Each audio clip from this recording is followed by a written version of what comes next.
Welcome to Up and Away, the restaurant marketing podcast, saving the world from bad marketing, brought to you by Qubriux, the all-in-one platform for loyalty and customer engagement. I'm Rev Ciancio, hospitality marketing consultant, tech evangelist, content creator, and CMO at Salad House in New Jersey, and co-founder of Handcraft Burgers and Brew in New York City. And with me is my co-host, Arun, who is the founder and CEO of Qubriux. He's a tech veteran with over 2 decades of experience. Before Qubriux, he was the principal data scientist and architect for developing Starbucks' personalized customer engagement platform. And today, Arun, we are diving deep into a revenue stream that way too many restaurants treat like an afterthought and all wish they had more of. We're having the tactical playbook, the next frontier of catering loyalty. Some big words and a big idea. So many brands out there see catering as just sort of order taking. They have a form on their website. Somebody fills it out. They take an order. They need food for 50 people. You send it out. You get paid, kind of end of story. And that's it, right? And listen, a lot of generational pizza places have built businesses like that, especially around here in New Jersey. Think about it. Same office manager orders lunch every Friday. Event planner handles dozens of corporate gigs a year, right? These just aren't one-off transactions. They're potentially high-value, reoccurring B2B relationships hidden in plain sight. Most brands, however, get stuck in the building blocks and they don't know how to actually turn it into a giant business, okay? We can think of this as sort of like the catering maturity curve. And at the low end, it's like purely reactive, just, fulfilling orders. At the high end, which is what we're going to get into today, it's a really proactive, data-driven, data personalized, deeply integrated over into your whole strategy. And the potential revenue unlock there is moving brands way up that curve is pretty massive. So to help us navigate this very crucial topic, we've got an amazing guest who lives and breathes this. She's the strategic mind driving growth as the director of marketing for the rapidly expanding, craveable wood-fired rotisserie brand Cowboy Chicken. And on the day we recorded this, yes, it is October, hence what I'm wearing today. I literally just posted about this on Instagram, so I don't know when you're hearing this podcast out in the wild, but you can go see my full review and you will see that, yes, everything that we said is delicious. She's known for her sharp tactical approach and proven ability to scale marketing efforts from multi-unit success stories. Please give a warm welcome to Britney Mercer.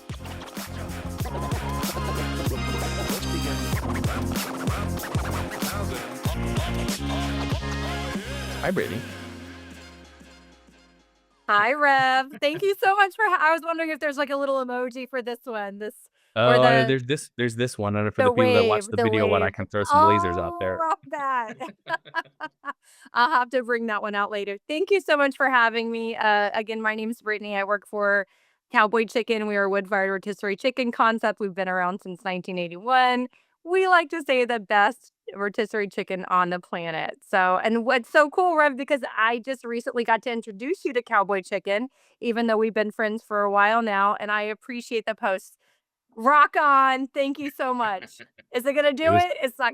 Is it doing it? It's not. You have to have that turned on in your computer, so that is Oh, turned on I my see. computer. I'm not as cool as you. I mean, look at the Well, shirt. I we'll could have to not be see. as cool as you, Rob. We'll have to see if Arun has reactions turned on his desktop. Brit- Absolutely. Brittany, I want to go straight for the attack here. Let's say that I worked at a restaurant, which I do, and I called you and I said, Brittany, you got to help us with our catering. What are the first 3 questions you would ask? Do you currently offer catering? Do you have a catering menu? And just really kind of like what's your idea of catering? It's really brand specific, and I feel like everybody kind of, although the goal is the same, everybody has a little bit different idea of what their goal is and who their ideal client profile is. So, who is the guest that you're trying to serve that you're passionate about serving, and what does that look like? Okay, so let's say that I'm able to answer all those questions quickly. I think I can, but let's say that I can. Now what? Are you going to look at my website? Are you asking me to send you documents? Are you asking for revenue? Where would the Britney Super Sleuth scenario begin? Well, I love that you mentioned the maturity curve, like, and where do you fall? If you were very brand new, we would go probably to the drawing board. We would take a look at what SKUs you have in your kitchen, what menu ideation, what we could create, and we would take a look at packaging. Like these are basics that we would all get down before we would even start looking at, delivery, how you're going to get the orders there. So we want to look at what we're going to serve the guests, create the menu. We want to test the menu, make sure that it travels well, make sure it presents well. We need really good packaging that represents your brand. That could get costly. So then we need to start looking at your cost of goods and what we're going to charge. We're probably going to definitely do like a deep dive around your area to see what your competition is, what they're charging.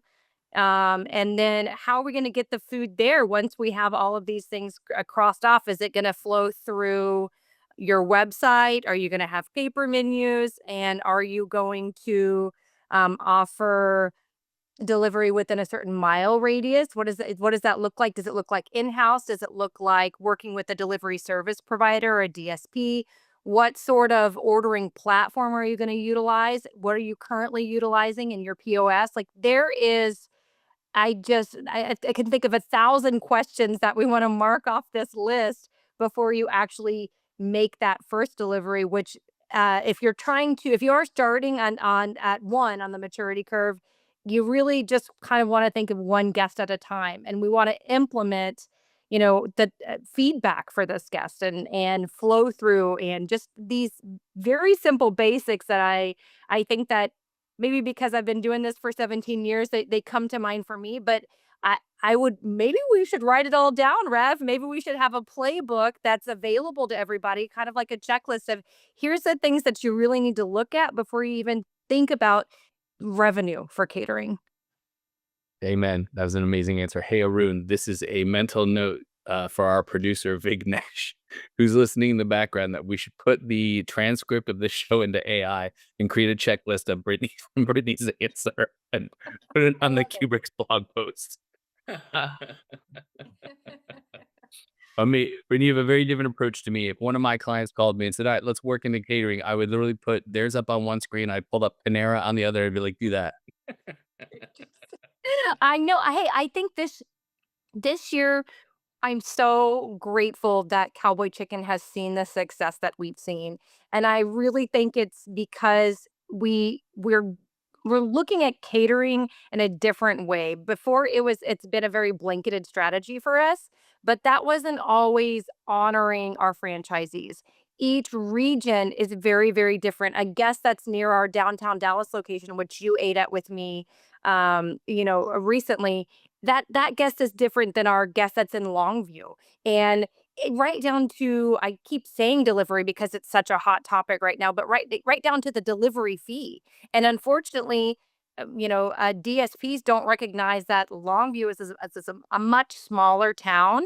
And if I pull up Easy Cater, the delivery fees are definitely different. Sometimes they're $5 for a catering order, which is not the typical large order fee that we see. And so we've taken the approach of let's look at this region, what's going on in this market, who are we actually marketing to?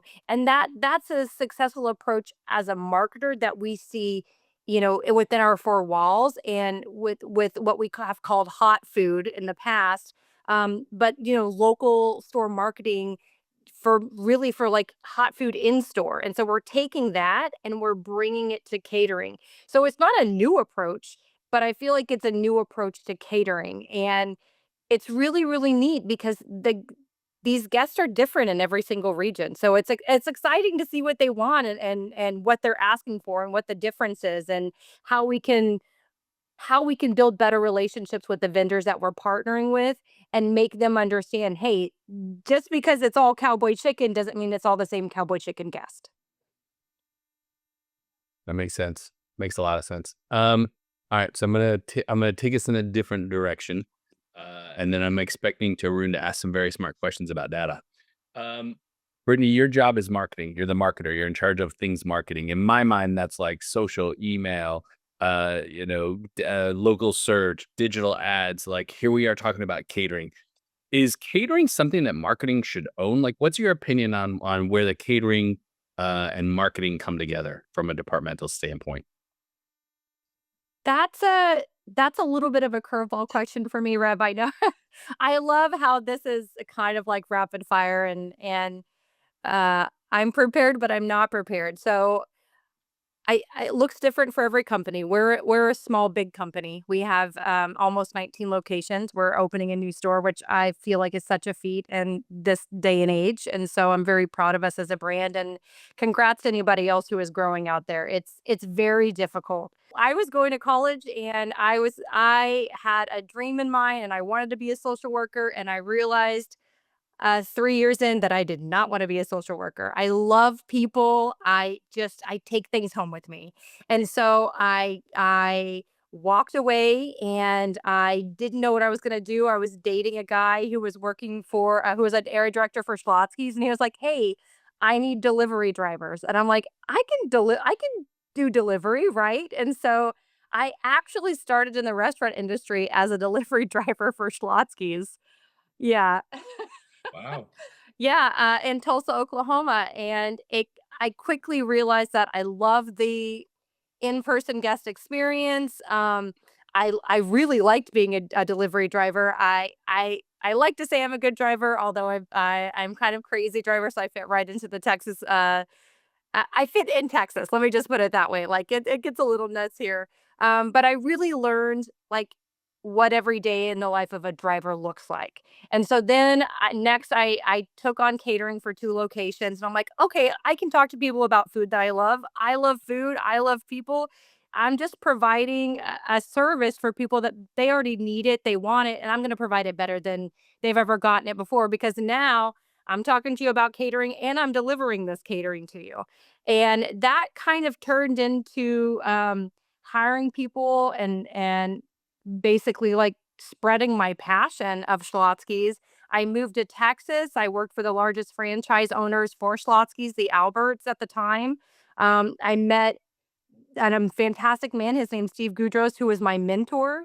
And I mean, we really took it and ran. We had a lot of growth. I have you can't see it because I'm blurred, but I have an award for 2 million in sales, which for us was huge at the time. Woo woo for Schlotzsky's. And I kind of hit a ceiling there. I was like, what am I, I want to do more. I want to share more of food and myself with people. And so Steve encouraged me to kind of leave the nest, and that's when I interviewed with Cowboy Chicken, and it was like I don't it was the best interview of my life. Like everything that I was saying to them and they were asking me, and it was just kind of like magic. Like we both saw a vision and I knew how to get us there.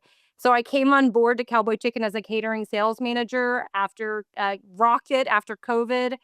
I will focus primarily on off-prem.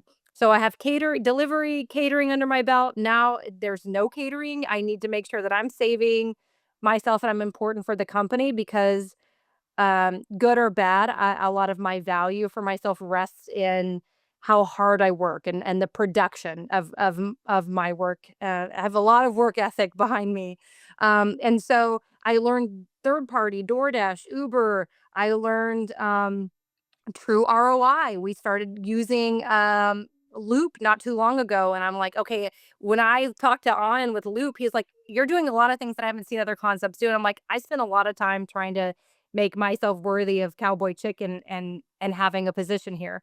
So fast forward a little bit, catering starts coming back, and our brand manager is leaving the company who had been here for 12 years. So Sean and my CMO, Kim Jensen Pitt, said, would you like to do marketing? I'm like, absolutely not.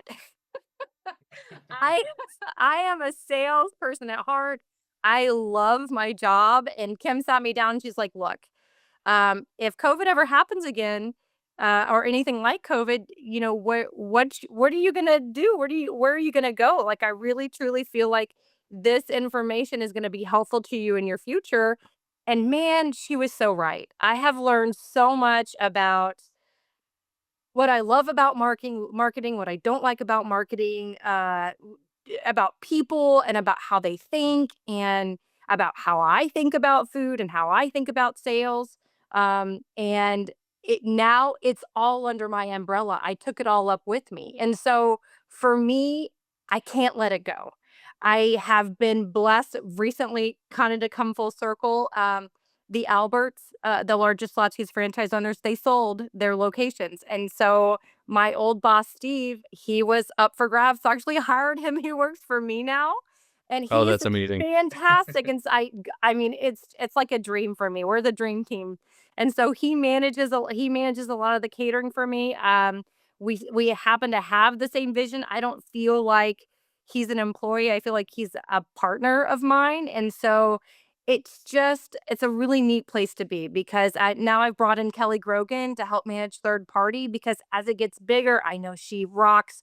You guys, if you need help with third party, and if you're looking for catering sales or just like one of the smartest people in the business for catering, that's Kelly Grogan. I would reach out to her immediately. But I'm We just in we've this had really we've had Kelly on the show, so hopefully our oh audience is have familiar. that makes me so happy that she's a mentor for me. I see her in the industry as somebody to follow and to emulate. And so yeah, I'm just in this sweet spot of where I get to keep all my passion and my joy and the things that I love. I get to work with people that also love that. And at the same time, I'm still learning about marketing. I've only been in the marketing world for about 2.5 years. And there's just so much knowledge and it keeps changing, Rev. How do you keep up with everything? I read so much and I definitely read your newsletters. Like how are you keeping up with Thank all you. of this? Thank you. The show is not about me, but I'm happy to answer your question. So I'm going to recap what you said, and then we'll go into that for a minute. Yeah, So I'm you were sorry I was long-winded. no, it's great. So you were catering first and marketing second. So you're an anomaly. So you are not like everybody else. Heard. However, I do think that catering is something that marketing should have a big part in. I totally agree with you there. So you just came from a different direction. How do I keep up on everything? I'm a student of the game. I love the game. I love learning. I want to help people. That's the short end of that story. But you can ask me that on your podcast. Okay. All right. And in 3 years when I have my own podcast. Arun, we should go back to this catering maturity curve conversation. I think that's real interesting. One thing I always wonder about catering business is that is the idea of loyalty relevant? Is repeat business important in catering? Like I know that it is it's important, but how often same customer ordering a catering service in a year? Like whereas I will have a coffee every week, or I'll have my drinks every other week from the same favorite restaurant. How does it work for catering? The idea of loyalty. The idea of loyalty. So that for me, that's two different questions. And when you say loyalty as a marketer, I think of a program to incentivize our guests, which we do not have.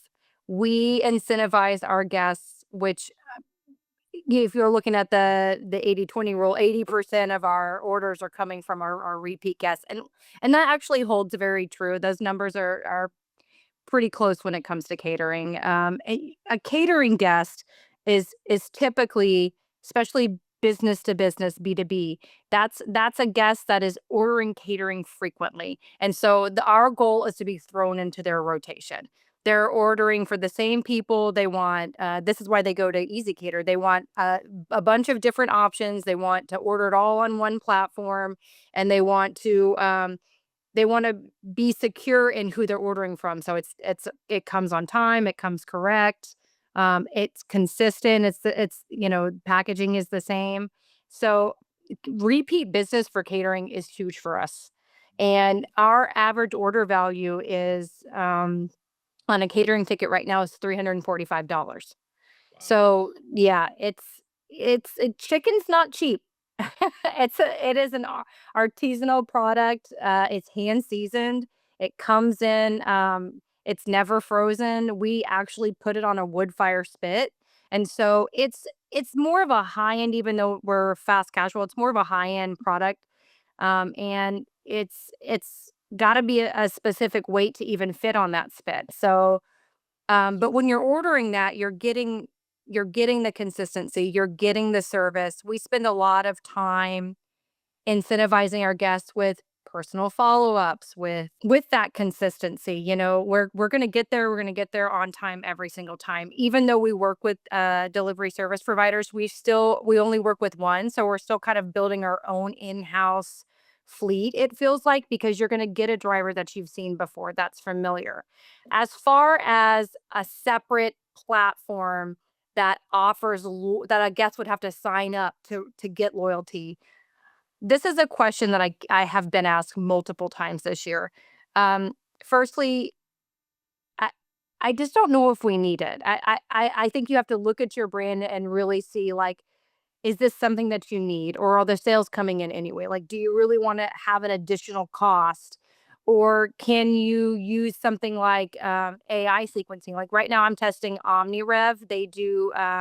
They're an AI CRM, a customer a resource a relationship manager, and we're testing with our lapsed guests if we could just offer them a coupon if they'll come back to us. Okay, well then, so if that's working, which we're starting to see that it is, because it tracks the ROI for us, can we do things like, hey, thanks, a frequency um, reward where it triggers, hey, you've visited, right? Which a visited and catering world is you've ordered 2 catering orders with us. If you order one more time with us, we'll give you 20% off your next order. I can do all of that through OmniRev. And that's a lot of what we're doing right now in marketing is it incentivizing frequency, offering, rewards. And so I'm trying to test through email sequencing if we can move away from this loyalty idea that's separate and another separate platform where we have to pay probably a certain amount per store, and really like dive down deep into the tools that we're already utilizing. Got it. So Brittany, what is the average purchase frequency in catering business? What are we talking about? I mean, the restaurants we talk about, let's say in weeks. Is it same for catering business or is it months or quarters? It's really different for each type of guest. I mean, we have business guests that order every single day except for Friday. We have different, like, when you get that type of guest, you're going to try and offer them different menus. Like we have enchiladas and chips and salsa, we have sandwiches, we have chicken, we have tenders. I mean, but there's only so many times they're going to order with you. There is a lot of competition out there. And then we do holiday catering. We do rotisserie turkeys during this time. We again hand seasoned, cooked over a wood fire flame on our spit. If you come to the store, you are going to see turkeys right now cooking. And these are more for residential guests. It's an at home package that comes cold the day before Thanksgiving. I urge people to pick them up. It comes with reheating instructions. This is a guest that usually only ever orders once for catering with us in the year. They may order delivery, they may be a guest that eats in store with us, but when it comes to catering, we're only seeing frequency, once a year. So it ranges. When we were doing a lot of feet on the street marketing before COVID, one of my favorite questions or things to train a feet on the street marketer is, what type of guest is it that you're talking to? This is every guest that you're talking to could be a Cowboy Chicken guest, but what type of guest are they? If they're not an office that orders delivery, are they an office that orders catering? If have they had Cowboy Chicken before? And usually we'll carry like coupons with us.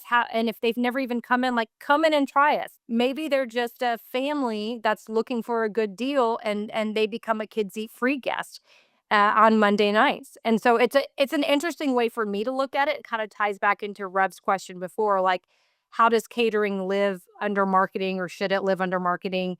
But really, every guest is potentially a Cowboy Chicken guest. I just need to figure out what their need is and how we can service them. So is there a different marketing playbook for catering versus restaurants or like regular restaurants in both from an acquisition and marketing and retention marketing perspective? Rev, do you work with catering businesses mostly in addition to restaurants? I mean, maybe you can take this question too. Go for it, Brittany. I feel like I've been talking so much already. I'll be, This is your show. You're our I, guest. um, the basics are there. You good, hot food hot, cold food cold, consistency, follow up, acknowledgement, surprise and delight, like all of that, Arun, is the same. Um, yeah. I think the playbook basics are the same if you're starting again at 1 on the maturity curve, like that's where you start. The need is a little different for the catering guests. Like, if you are ordering delivery and you're an office admin, you're like, I want lunch today for myself, I'm going to order delivery, and it comes in and it's wrong, you've irritated that one person because their lunch is wrong. When that office admin orders catering, that's her job. Like, if we mess that up, we're making her look bad to her boss. She's feeling bad because she let down multiple people. And so that's kind of where it starts becoming different, is the way that that guest is, holding us accountable to what we're saying that we can do. And so what if we mess up, or if we get it right, like, it's affecting multiple people. That's, for me, that's the biggest difference. Got it. Okay. Okay. That totally makes sense. So that makes you can also, I mean, if you have restaurant business and catering both, and catering business can be an advocate for your restaurant also because it's reaching more people at the same time through delivery. Catering. Yeah. Absolutely. It's a way for more people to try our food. Like, for what I think an industry term is to get our food in their mouths, right? So it's each catering order is an opportunity to sell Cowboy Chicken, whichever ordering channel that guest is. Again, those guests that we're feeding, they may never order catering, but they may love rotisserie chicken. They didn't know that we were a concept, and now they're an in-store guest for us. That's why it's so important. Like, when you have your order being set up on a table, when somebody walks by, they're like, "Wow, what's that? That food smells so good. That food looks so good." When they're looking at the packaging, you want them to be able to tell who it's from. I want that guest to be like, "Oh, that's Cowboy Chicken. I didn't know they cater. I'm walking by this room. I'm gonna use them next time. I'm gonna grab this menu that the driver set out for us with this coupon on it because I'm a first time guest, and oh, look, they offer delivery. Oh, they offer holiday, or I could come in store and my kids can eat free on Mondays." So it's really important when the order's being set up that we're letting the guests know who we are. We're educating them. Got it. Okay. How much time or effort do you spend thinking about converting catering orders into retail orders? Like, somebody's office ordered $500 for the Cowboy Chicken. Like, what kind of thoughts or effort do you put into getting each of those people to come in for lunch next Tuesday? Um, you know, Not a lot. I spend more time the opposite, trying to get people who come into the store educated about catering. But I have to admit that that's something that we could be better at, and we've kind of started talking about it, offering, maybe putting, like, little business card coupons in all of the box lunches with a loyalty offer. That's definitely something that we could focus more on. Um, so, not a lot. I love Interesting. that Are you idea. Yeah, go are ahead. you focused on the opposite? How do you get regular customers to become catering guests? Yeah, absolutely. I think I'm just hardwired for catering. That's been a it's honestly, it's been a challenge for me because I think in off-prem terms, and your on-prem guest is a different guest. And so that's what kind of like why I talk a lot about what kind of guest it is that we're serving and we're marketing to. And that's a really great question, Rev. It's something that we're starting to talk a little bit about because it's definitely a hole for us. Awesome. Is there any tip you might give somebody in that effort, like a thing that you do, like a hack or a tactic that works? Are you talking about the opposite, trying to get in-store guests to order catering? Yeah, yeah, yeah, exactly. Yeah, I mean, we shove it down their throats. Like, it's the sign. It's when you walk in, it's the signage is everywhere. But if I feel like sometimes it falls on blind eyes, just like, it's we've got to hit them, you know, at the register with a handing them a bag stuffer and saying it. It's on the soda machine. It's on the window cling. It's on their receipt. But I don't know how, like, what I don't like about that is I can't track it. And it's so important for me to be able to track the impact of what we're doing and the messaging. And that's kind of the marketing puzzle that I don't always understand, is you have to do things that you can't track. because it's a big puzzle piece, and you have to touch them in 7 different ways, and that doesn't always look like something that has an ROI attached to it. I will say the other question that you asked me, one thing that we are testing with our delivery guests that aren't catering guests is OmniRev, which is our AI CRM. They integrate with Olo. So Olo has 2 ordering channels for us. One is Catering Plus, but the other is Olo Mealtime. So if you're ordering for 1 or 2 guests for delivery, for pickup, or for curbside, that's that ordering channel. Because OmniRev integrates with Olo, we have pulled in that guest data, and we're flipping the script, so to speak, just like the question that you asked me. We are sending those guests say, "Thank you for ordering. Did you know that we cater?" And this is something that we literally just started yesterday. There's a lot of setting. It is a lot of making sure that the wording and copy in the email is correct. How often should we email them? This is separate from our loyalty platform, and so we don't want to over email guests, but we definitely want to hit them with, hey, did you know? Did you know that we offer this? And so, but I think that what I should do now is the exact opposite as well with our catering guests, and say, "Hey, by the way, do you know that we do offer delivery? We offer a loyalty platform that's very aggressive and in the guest favor. If we offer kids eat free on Mondays, we offer $5 off on Wednesdays. If you click this link, you're going to get a $10 credit automatic for you to come into the store and see us." So I love that idea. I love that I always learn from you, Rev. Thank you for that. It is a vicious circle. We all learn from each other. Yeah. Well, listen, Britney, this has been incredibly insightful. And I know that we could probably go on for another 2 hours here, but we try to keep this around 30 minutes. You've given us like real actionable playbooks and tactics. And listen, again, we went in 100 directions, but literally, I think it's because this is the type of thinking that needs to be applied to a catering program. Like, it can't just be a simple taking orders, right? There's got to be all these parts. And of course, you have lots of fun tools and automations for figuring this out. So thank you so much for sharing your experience and your time with us today. Absolutely. Truly humbled. Thank you, Rev, Arun, and Vignesh for having me. Best of luck, everybody. My email is bmercer@cowboychicken.com. Feel free to reach out to me. I am building my catering community right now. It takes a community. I'm here for you guys and ladies. Bye. Amen. Thanks. So listeners, if you're ready to stop treating catering like just another order and start building real B2B loyalty and getting those guests to continue placing those orders or convert them from regular guests to catering, share this episode with your team or another restaurant operator who needs to hear it. And please take a second right now to give us a rating on your favorite podcast app. It generally helps others to find the show. And don't forget to hit subscribe on whatever podcast player you like to listen to so you don't miss an episode. Cheers and thanks so much.